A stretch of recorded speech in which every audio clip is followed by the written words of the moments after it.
Assalamualaikum warahmatullahi wabarakatuh. Salam, Om Swastiastu, Namo Buddhaya. Perkenalkan, nama saya Nela Nur Amalia dan juga rekan saya satu kelompok yang bernama Nindya Meiza, kemudian Galia, dan juga Safatakia. Kami dari Teknologi Informasi Angkatan 2025. Di sini kami akan mendemonstrasikan sebuah aplikasi Vaultify yang kami buat sebagai salah satu syarat untuk memenuhi tugas akhir atau final project dari mata kuliah pemrograman lanjut gitu. Jadi aplikasi ini kami buat menggunakan Java, kemudian GUI, Java GUI dan juga integrasi dengan database MySQL. Jadi untuk aplikasi yang kami buat sendiri adalah aplikasi Vaultify, yaitu sebuah aplikasi digital bank yang basisnya itu Java Swing yang terhubung juga ke database MySQL. Nah, aplikasi ini memiliki fitur-fitur yang cukup lengkap ya, yang fungsinya sendiri itu untuk membantu dalam mengelola tabungan, mulai dari mencatat target hingga mencatat transaksi pemasukan dan juga pengeluaran yang diinputkan oleh pengguna gitu. Nah, untuk Vaultify sendiri itu menggunakan database yaitu MySQL. Di sini kami nama database-nya yaitu DB Digital Bank dengan 2 tabel yaitu tabel target dan juga transaction. Kedua tabel ini saling berhubungan karena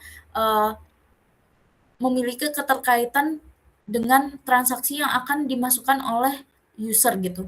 Nah, field-field-nya juga, kolom-kolomnya juga sesuai dengan yang dibutuhkan untuk kebutuhan transaksi gitu. Di sini saya menjelaskan juga terkait fitur utama dari Vaultify sendiri itu memiliki 2 bagian, yaitu pada panel kiri itu berisi form input target tabungan, kemudian disertai juga celengan yang kami visualkan menggunakan toples disertai dengan persentase dari targetnya sendiri. Nah, kemudian untuk panel yang bawah itu berisi tabel riwayat transaksi yang disertai juga tombol action yang akan digunakan oleh user untuk create, kemudian untuk update, delete, dan juga keluar dari aplikasi gitu. Nah, kemudian terkait fitur-fiturnya itu ada read, kemudian insert, update, dan juga delete. Untuk fitur read itu akan dijelaskan oleh rekan saya Nindya. Mungkin boleh mulai dijelaskan Nindya? Oke, saya akan menjelaskan fitur read. Nah, fitur read pada aplikasi ini dipakai untuk membaca semua data transaksi dari database. Lalu datanya ditampilkan ke tabel transaksi di aplikasi Java Swing. Jadi setiap transaksi yang sudah disimpan user bakal langsung muncul di tampilan aplikasi tanpa perlu input ulang lagi. Nah, alurnya dimulai saat aplikasi pertama kali dibuka. Jadi, waktu form utama dijalankan, konstruktor konstruktor main form otomatis dipanggil. Nah, di dalam konstruktor itu, sistem langsung menjalankan metode tampil transaksi buat mengambil data transaksi dari database, lalu menampilkannya ke tabel. Selain saat aplikasi pertama dibuka, metode tampil transaksi juga dipanggil lagi setelah user melakukan proses simpan, ubah, ataupun hapus data. Tujuannya supaya isi tabel langsung diperbarui sesuai data terbaru yang ada di database. Jadi, user nggak perlu buka ulang aplikasinya. Nah, sebelum mengambil data transaksi, sistem bakal ngecek dulu apakah target tabungan aktif sudah ada atau belum. Kalau target aktif masih kosong atau nol, proses read langsung dihentikan. Tujuannya supaya aplikasi nggak mengambil data transaksi kalau target tabungannya belum dibuat. Kalau target tabungannya sudah ada, aplikasi akan membuat default table model sebagai tempat sementara buat menampung data transaksi sebelum ditampilkan ke JTable. Di tahap ini juga, variabel total saldo di-reset jadi 0 supaya perhitungan saldo dimulai lagi dari awal setiap kali data dimuat ulang. Setelah itu, aplikasi menjalankan query SQL untuk mengambil semua transaksi berdasarkan target tabungan yang sedang aktif. Data diurutkan dari transaksi terbaru ke transaksi paling lama, supaya user lebih gampang melihat aktivitas terakhirnya. Proses pengambilan data dilakukan menggunakan prepared statement. Setelah query dijalankan, hasil data dari database dibaca satu persatu menggunakan perulangan yang bernama while. Di dalam perulangan itu, sistem mengambil data seperti ID, keterangan, nominal, tipe transaksi, dan tanggal. Setelah datanya diambil, data langsung dimasukkan ke tabel menggunakan model at row. Supaya semua transaksi bisa tampil di JTable aplikasi, selain buat menampilkan data, sistem juga otomatis menghitung total saldo berdasarkan tipe transaksi. Kalau tipenya masuk, nominal akan ditambahkan ke saldo, tapi kalau tipenya keluar, nominal akan dikurangi dari saldo. Jadi, setiap user menambahkan transaksi pemasukan atau pengeluaran. Jumlah saldo di aplikasi juga langsung berubah mengikuti data terbaru yang tersimpan di database itu sendiri. Setelah semua data selesai dibaca, model tabel dipasang ke JTable supaya seluruh transaksi tampil di aplikasi tersebut. Setelah itu, metode refresh visual dipanggil buat memperbarui tampilan saldo, progres target tabungan, dan visual celengan supaya semuanya sesuai dengan saldo terbaru. Kalau saat proses membaca data terjadi error, aplikasi akan menampilkan pesan kesalahan menggunakan J-Option pane supaya user tahu kalau ada masalah pada sistem. Jadi intinya fitur pada aplikasi Vaultify ini bukan cuma buat menampilkan data transaksi aja, tapi juga otomatis menghitung saldo masuk dan saldo keluar sekaligus memperbarui tampilan aplikasi secara real time setiap ada perubahan data. Jadi itu penjelasan dari read itu sendiri. Nah, selanjutnya akan ada penjelasan dari fitur insert yang akan dijelaskan oleh Naila. Oke, terima kasih Nindya untuk penjelasan terkait fitur read-nya. Baik, akan saya lanjutkan untuk fitur insert sendiri. Nah, untuk fitur insert itu digunakan untuk menambahkan data transaksi melalui form, yaitu transaksi form. Nah, di fitur ini itu user diinstruksikan untuk mengisi keterangan, kemudian nominal, kemudian memilih tipe, dan juga tanggal transaksi yang ada di pop-up saat menambahkan tambah transaksi gitu. Nah, kemudian data yang disimpan ke tabel transaction itu kami menggunakan prepared statement yang fungsinya adalah untuk mencegah atau sebagai validasi atau menjaga supaya tidak ada yang namanya SQL injection gitu. Jadi data harus melalui insert yang ada di aplikasi. Nah, setelah datanya berhasil disimpan, JTable dan juga visual dari celengan yaitu toples itu akan secara langsung diperbarui dan juga diupdate sesuai dengan data yang terbaru. Nah, di sini saya juga akan menjelaskan bahwa insert di aplikasi Vaultify ini memiliki dua bagian. Yang pertama insert target, kemudian yang kedua insert transaksi. Nah, kedua insert ini sebenarnya memiliki keterkaitan, yang mana di insert target itu user wajib dan harus mengisi terlebih dahulu target tabungannya sebelum bisa mencatat transaksi masuk maupun keluar. Nah, sedangkan di insert transaksi itu uh, user bisa memasukkan atau menambahkan transaksi itu setelah target tabungannya sudah aktif. Nah, yang mana dari situ kita bisa simpulkan bahwa user memang harus wajib membuat target terlebih dahulu baru bisa menambahkan pemasukan dan juga pengeluaran sesuai target tabungan yang sudah disetting gitu. Yang pertama di sini saya akan menjelaskan terkait bagaimana insert set target itu berjalan gitu. Nah, saat aplikasi pertama kali dijalankan, itu sistem akan otomatis memanggil yang namanya muat target aktif yang diambil dari konstruktor. Nah, fungsinya apa? Fungsinya adalah untuk mengecek apakah memang sudah ada target yang sebelumnya sudah tersimpan di database gitu. Nah, di sini saya berikan contoh, di sini kan sudah saya tambahkan target umroh 2026 dengan nominal targetnya itu 45 juta.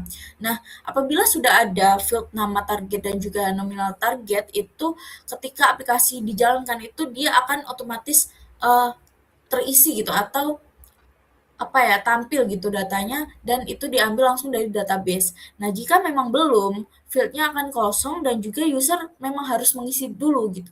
Nah, kemudian Yang selanjutnya, user itu harus mengisi nama target dan juga nominal, lalu mengklik tombol set target. Nah, tombol inilah yang akan memicu atau men-trigger listener yang memanggil metode simpan target. Nah, kemudian di aplikasi ini kami juga sudah memberikan validasi input, yang mana apabila salah satu field kosong, itu akan muncul sebuah pesan error atau prosesnya akan berhenti.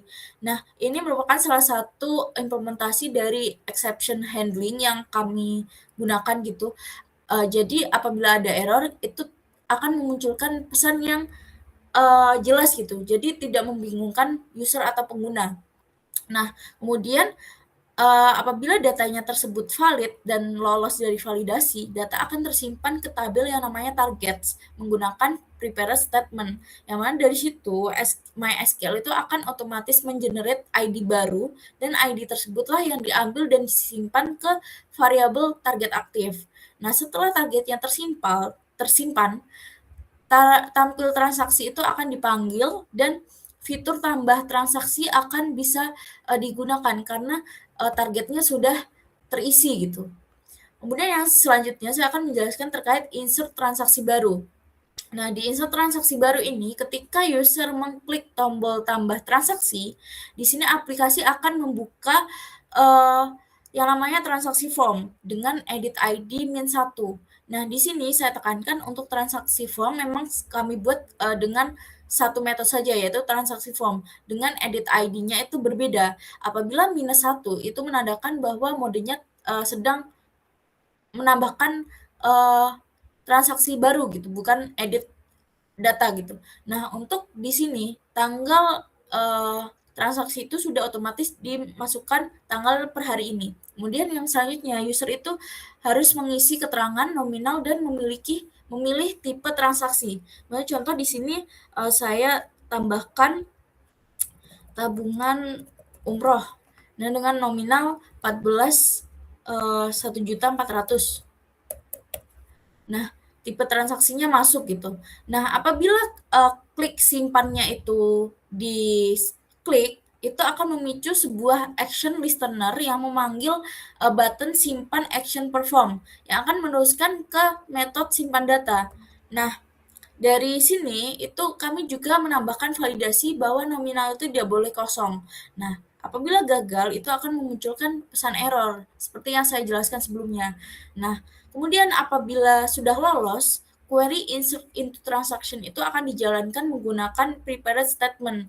Nah, ini sama halnya seperti yang saya jelaskan di awal, itu fungsinya untuk mencegah adanya SQL injection. Jadi, data memang harus benar-benar dibuat dari aplikasi ini gitu. Dan apabila datanya sudah berhasil di-insert, datanya itu berarti sudah berhasil masuk ke database. Nah, selanjutnya apabila data itu sudah berhasil masuk, itu akan muncul notifikasi bahwa transaksi itu berhasil disimpan. Dan formnya akan ditutup dengan menggunakan dispose dan tampil transaksi itu akan dipanggil kembali. Sehingga di tampilan awal itu akan langsung muncul lagi baris pertama di JTable, saldo dan juga visual celengannya akan ikut diperbarui sesuai dengan data yang sudah terupdate gitu. Nah, dari penjelasan fitur insert mungkin dari saya cukup segitu. Yang selanjutnya untuk fitur update bisa dijelaskan oleh rekan saya.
Baik, terima kasih Galia atas penjelasannya. Selanjutnya, izinkan saya untuk mengambil alih menjelaskan fitur delete.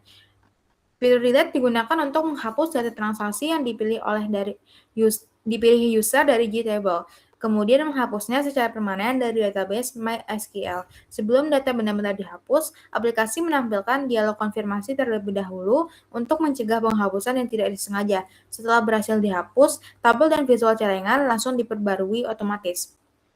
Langkah pertama yang dilakukan untuk menghapus pada fitur delete ini adalah dengan cara memilih apakah ada baris ataupun kolom yang akan dihapus.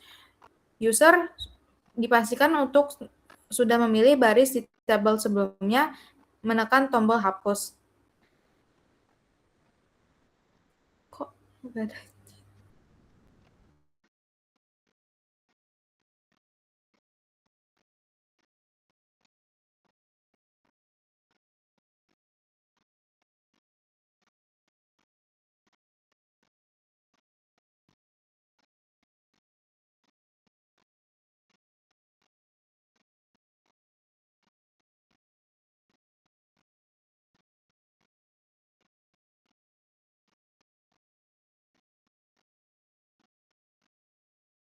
Ulang ya, bentar-bentar.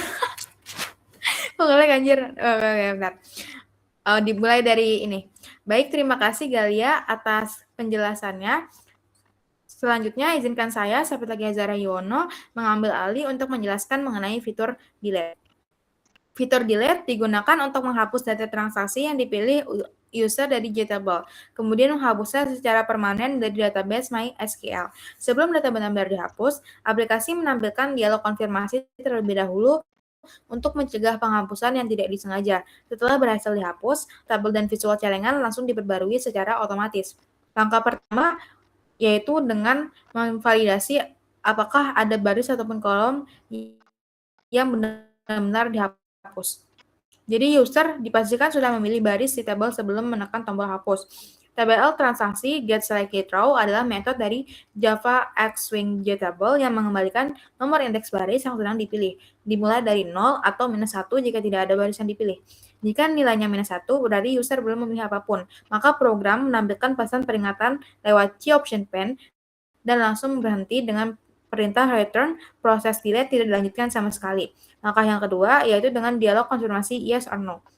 Setelah dipastikan ada baris yang dipilih, aplikasi menampilkan dialog konfirmasi kepada user. G-Option pane show confirm dialog. Dari Java X-Swing G-Option pane menampilkan jendela pop-up modal. User tidak bisa klik bagian lain sampai dialog ini benar-benar dijawab dengan dua pilihan tombol, yes dan no. Metode ini mengembalikan 3 nilai integer. Yang pertama adalah yes option, nilainya 0 untuk menekan yes. Yang kedua adalah no option, yang nilainya 1 untuk user menekan no. Dan akan -1 close option apabila user tidak menutup dialog tanpa memilih. Dialog konfirmasi ini adalah lapisan keamanan penting agar data tidak terhapus hanya karena user tidak sengaja menekan tombol hapus.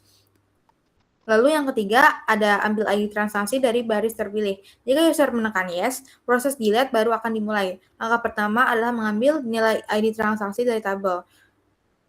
Baris 0 mengambil nilai pada baris terpilih dari kolom indeks 0, yaitu kolom ID sesuai dengan struktur kolom yang didefinisikan saat tabel dibuat.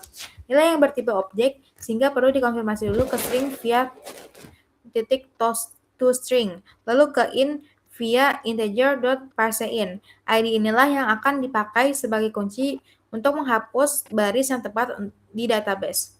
Lalu ada koneksi database dan eksekusi query delete. Koneksi getConnection akan memanggil metode statik dari kelas koneksi packageConfig. Kelas ini menggunakan pola sticleton, yang artinya koneksi ke MySQL hanya dibuat satu kali dan dipakai ulang. Koneksi ini juga mengarah ke JDBC MySQL localhost digital bank yang membuat query delete aman apabila tanda tanya adalah placeholder yang akan diisi dengan nilai sesungguhnya sehingga terhindar dari SQL injection. Lalu Lalu PS Execute Update akan menjalankan perintah delete ke database MySQL secara permanen. Data yang sudah dihapus tidak bisa dikembalikan. Lalu ID targetnya tentu saja baru gitu. Dan persentase dari target sendiri pasti akan mereset menjadi 0% gitu. Nah, di sini saya akan menambahkan tambah transaksi dengan keterangan pertama dengan nominal 25 juta.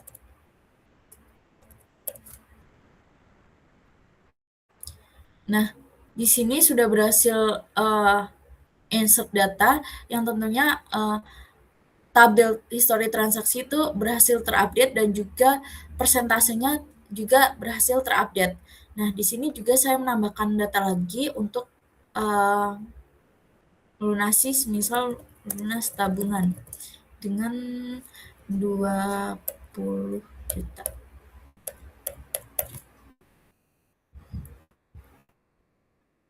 Nah, di sini juga kami menambahkan fitur apabila celengan atau tabungannya sudah memenuhi target, itu akan memunculkan warning atau pesan bahwa target tabungan sudah tercapai dan celengan sudah penuh. Nah, di sini kami mengimplementasikan celengannya itu dengan sebuah toples. Apabila toples tersebut udah 100%, itu akan berubah dari yang awalnya berwarna kuning kemudian oranye menjadi hijau. Nah, ini juga dari kami itu mengimplementasikan bahwa untuk visualnya itu lebih menarik dan juga bisa user itu bisa men-tracking sudah berapa persen dari target tabungan yang dia setting gitu. Nah, kemudian di sini juga apabila tipe transaksinya keluar dengan keterangan pengeluaran dengan nominal 5 juta, itu tentu saja datanya akan terupdate dan juga berkurang dari saldo yang awalnya sudah full 45 juta itu akan berkurang karena ada keterangan pengeluaran dan juga tipe uang keluar, dan tentu saja untuk persentasenya juga akan berkurang mengikuti dengan data yang diupdate. Nah, kemudian untuk fitur yang selanjutnya itu ada fitur ubah. Nah, di fitur ubah ini kita juga bisa mengubah data dari transaksi tersebut, semisal uang keluar. Nah, itu akan terupdate datanya menjadi keterangan uang keluar. Nah, hal tersebut juga bisa sesuai dengan yang dijelaskan sebelumnya. Untuk hapus juga wajib untuk memilih salah satu baris untuk bisa dihapus maupun diubah. Nah, untuk ini saya hapus. Nah, ini tentu saja kembali karena tadi untuk transaksi keluar itu sudah dihapus. Nah, apabila satu baris sama sekali itu akan muncul error handling itu dengan message pilih transaksi yang akan dihapus. Nah, begitupun juga dengan ubah. Itu harus memilih transaksi yang akan diubah oleh user. Nah, mungkin untuk demonstrasi dari aplikasi mulai dari fitur awal dan juga hingga akhir cukup sekian. Nah, untuk selanjutnya saya serahkan untuk Nindya Miza. Oke, jadi itu penjelasan dari kami mengenai aplikasi Vaultify yang kami buat dengan fitur-fiturnya dan demo dari aplikasi tersebut. Bisa disimpulkan kalau aplikasi ini dibuat untuk membantu user dalam mencatat dan mengelola transaksi tabungan dengan lebih mudah dan terstruktur. Melalui fitur yang sudah dijelaskan sebelumnya, user bisa menambahkan, melihat, mengubah, dan menghapus data transaksi secara langsung. Dan semua data akan otomatis tersimpan serta diperbarui secara real-time. Dari proyek yang kami buat ini, kami juga belajar bagaimana Java Swing dapat dihubungkan dengan database MySQL ini untuk membuat aplikasi yang interaktif dan fungsional juga. Mungkin itu saja yang dapat kami sampaikan. Mohon maaf jika ada kesalahan dalam penyampaian. Terima kasih atas perhatian dan waktunya. Wassalamualaikum warahmatullahi wabarakatuh.